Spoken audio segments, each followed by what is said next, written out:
আসসালামু আলাইকুম, আশা করি সবাই ভালো আছেন। আমরা আজকে একটি মাল্টি কুকার বা কারি কুকার দেখাচ্ছি।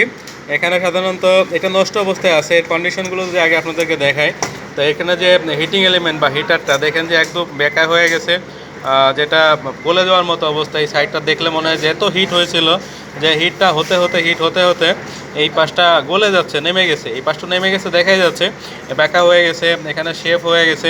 আর আমরা যদি এদিকের কন্ডিশন দেখি, এদিকেও তারগুলো দেখেন যে অনেকটা হয়ে গেছে, পড়ে গেছে, এই যে অবস্থা। তা এইরকম হওয়ার কারণ কি, সাধারণত রাইস কুকার থাকলে ওয়ান হয়ে থাকলে এরা সুইচটা বন্ধ করে দিত, কিন্তু এখানে যেহেতু মাল্টি কুকার ছিল, এর মাল্টি অপশন ছিল।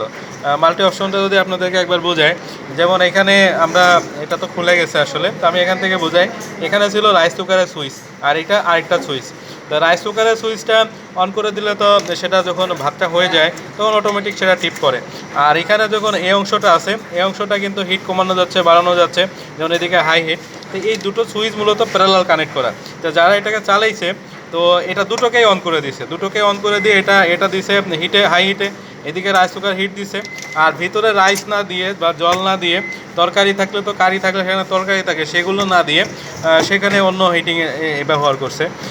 করে দেখা যাচ্ছে সেটাকে অন্য যে কাজে ভাজি ভুজি বা বালি গরম বা বাদাম ভাজি এরকম বিভিন্ন রকম কাজ করতে যায়, এখানে হিটটা অত্যাধিক হয়ে গেছে। হ্যাঁ, এখানে আরেকটি সেফটির ব্যাপার ছিল, যেমন এই যে থার্মাল ফিউজটা।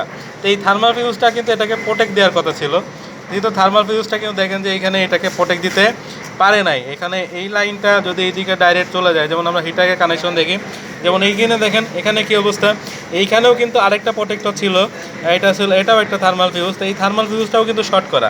তো এখানে দেখেন যে যখন নষ্ট হয়েছে, এই ফিউজটা চেঞ্জ করে দিবে, চেঞ্জ না করে দিয়ে এটা শর্ট করে দিবে, তাহলে এখানে নিউট্রালটা শর্ট হয়ে গেছে। এইদিকে আমরা দেখতে পাচ্ছি এইদিকে একটা লাইন, যে লাইনটা এখান থেকে আসছে, আরেকটা লাইন কিন্তু এটা হলো ইন্ডিকেটরে গেছে। তো এইখানেও দেখা যাচ্ছে একটা নষ্ট হয়ে গেছে, যেখানে লাইনটা আসছে, হিট হতেই থাকছে, যে কারণে এটা একসময় সার্কিটটা কাট করতে পারি নাই, এই থার্মাল ফিউজ কাট করে নাই, বা এই পাশে একটা প্যারালাল লাইনে চলে আসছে, এই ফিউজটা এখানে লাইনের ডাইরেক্ট লাইন দিছে, এই কারণে কাট করতে পারি নাই। এর গরমটাই আর সহ্য করতে পারি নাই, গরম সহ্য করতে না পেরে এরকম নিজেই হিটার এলিমেন্টটা গলে ডিসকানেক্ট হয়ে গেছে। তখন এটা শর্ট সার্কিট হয়েছে, বডির সাথে লেগে যায়, শর্ট সার্কিট হয়েছে। সেই কন্ডিশনে এইটা দেখেছে একদম ড্যামেজ হয়ে গেছে বা বাতিল হয়ে গেছে।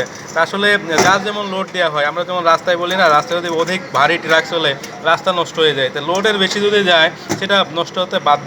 এই জন্য তার যেমন লোড দরকার সেই কন্ডিশন খেয়াল করে লোড দেওয়া উচিত।